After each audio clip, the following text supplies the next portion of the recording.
মজার ঘটনা শোনায় আপনাদেরকে। সহিহ বুখারীতে এসেছে, রমাদানের শেষ 10 দিন, দ্য লাস্ট 10 days অফ রমাদানে তিনি ইতিকাফ করতেন। ইতিকাফ অবস্থায় স্ত্রীরা এসে রাতে দেখা করে যেত, জরুরি কথা আলাপ থাকলে সেরে যেত। একবার রাতে সফিয়া বিনতে হুয়াই ইবনে আখতাব রাদিয়াল্লাহু তাআলা আনহা আসলেন, ওনার স্ত্রী। কথা হলো এবার ওনাকে একটু এগিয়ে দিবেন, মসজিদ থেকে রাসূলুল্লাহ সাল্লাল্লাহু আলাইহি ওয়াসাল্লাম বারান্দার দিকে পাশ দিয়ে আসলেন এগিয়ে দেওয়ার জন্য। ইন দ্য মিন টাইম হঠাৎ দুইজন আনসারী সাহাবী পাশ দিয়ে হেঁটে যাচ্ছেন। রাসূলুল্লাহ সাল্লাল্লাহু আলাইহি ওয়াসাল্লাম আম্মাজানকে বিদায় দিবেন এখানে, হঠাৎ করে তিনি আওয়াজ করে বললেন, আলা রিসলিকুমা, এই দাঁড়াও।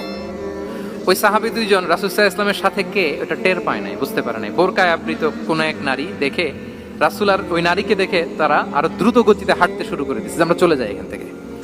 দেখেন রাসূলুল্লাহ সাল্লাল্লাহু আলাইহি ওয়াসাল্লাম নিজের অবস্থানকে ট্রান্সপারেন্ট করার জন্য বললেন, আলা রিসলিকুমা, দাঁড়াও। দাঁড়ালেন।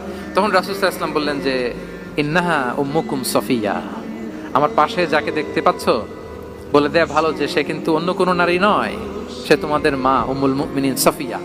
সাহাবারা বলে, সুবহানাল্লাহ ইয়া রাসূলুল্লাহ, ইয়া রাসূলুল্লাহ, এ কেমন কথা, আপনি কেন আমাদের কাছে জবাবদিহি করতে যাচ্ছেন বা ক্লারিফাই করছেন?